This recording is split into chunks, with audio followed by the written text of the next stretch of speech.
how the hell are ya? We shall find peace, we shall hear angels, we shall see the sky sparkling with diamonds. That's Chekhov, as you may know, if you've been listening. That's not my own quote. I wish it were mine. Here's my quote for today.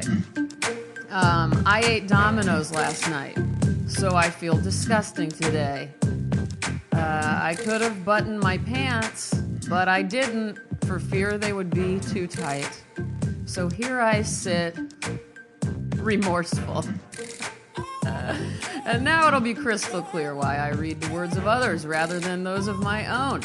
Thank you guys for tuning in. I am Robin O'Neill. I'm an artist here in Beverly Hills, California. This is me reading stuff. I'm coming at you today from my kitchen table. I've got a banana sitting near my elbow, and I've got coffee near my left hand.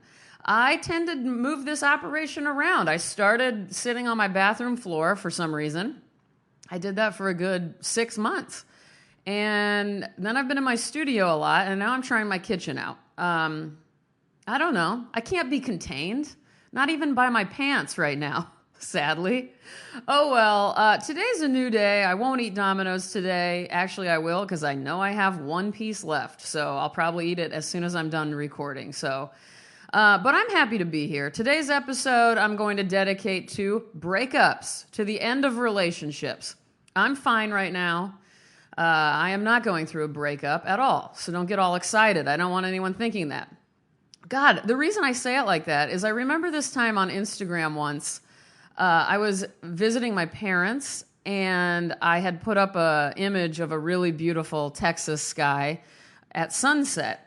It was like a blue, dark blue and black, very moody sky with one bright orange, like it was like fluorescent orange red. I would call it fluorescent.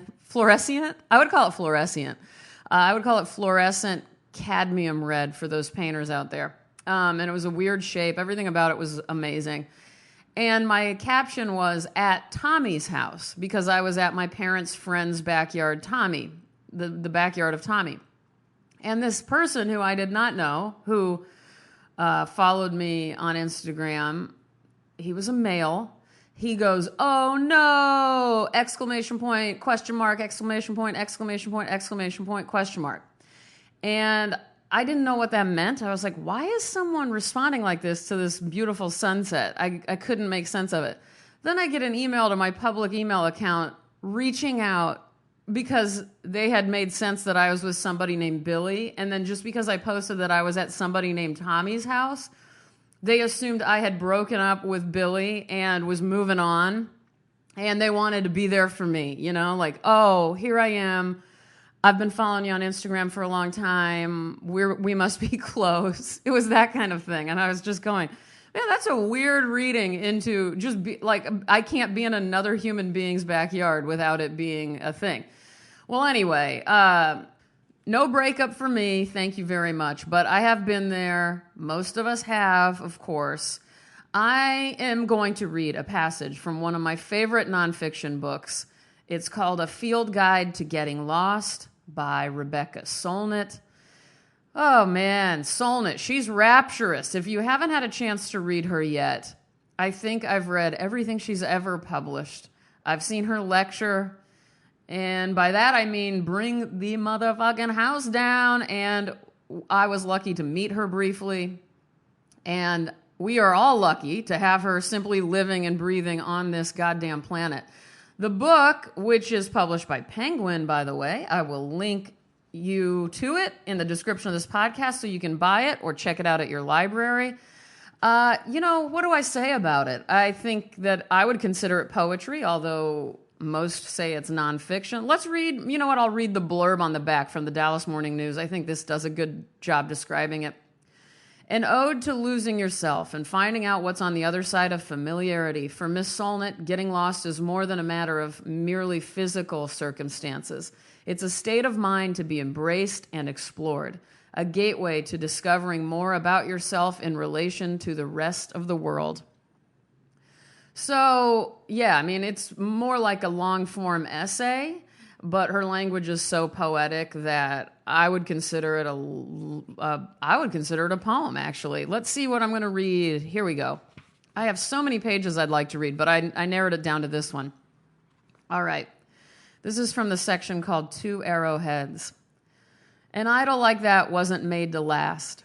For a while it was forever, and then things started to fall apart.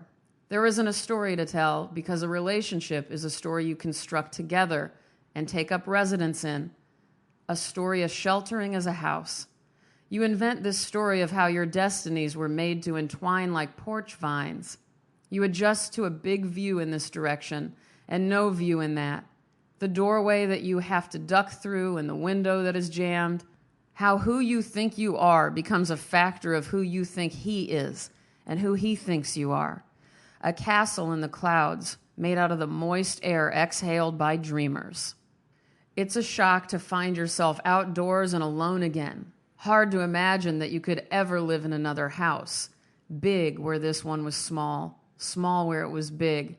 Hard when your body has learned all the twists and turns of the staircase so that you could walk it in your sleep. Hard when you have built it from scratch and called it home. Hard to imagine building again. But you lit the fire that burned it down yourself. A happy love is a single story. A disintegrating one is two or more competing, conflicting versions, and a disintegrated one lies at your feet like a shattered mirror, each shard reflecting a different story. That it was wonderful, that it was terrible. If only this had, if only that hadn't. The stories don't fit back together. And it's the end of stories, those devices we carry like shells and shields and blinkers and occasionally maps and compasses.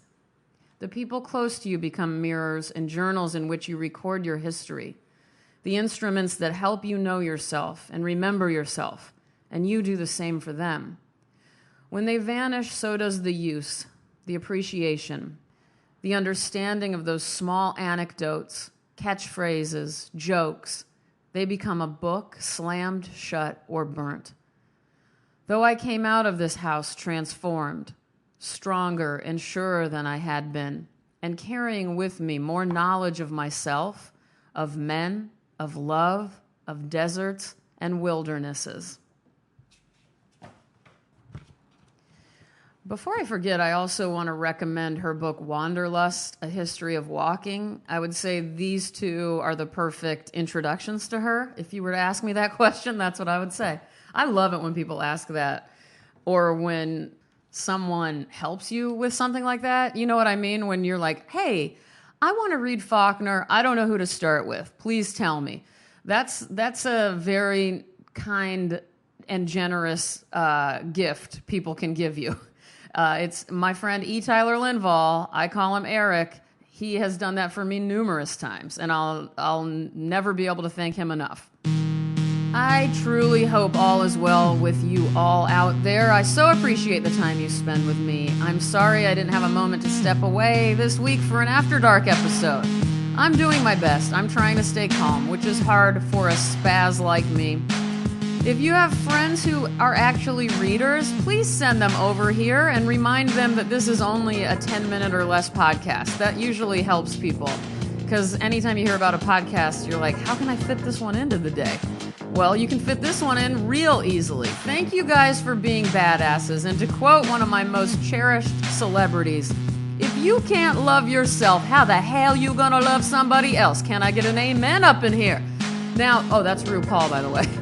I can't quote RuPaul and not give RuPaul credit. Now, we've all got shit to do, so go do it. I'll do the same. Bye-bye, everybody. I love you all very much.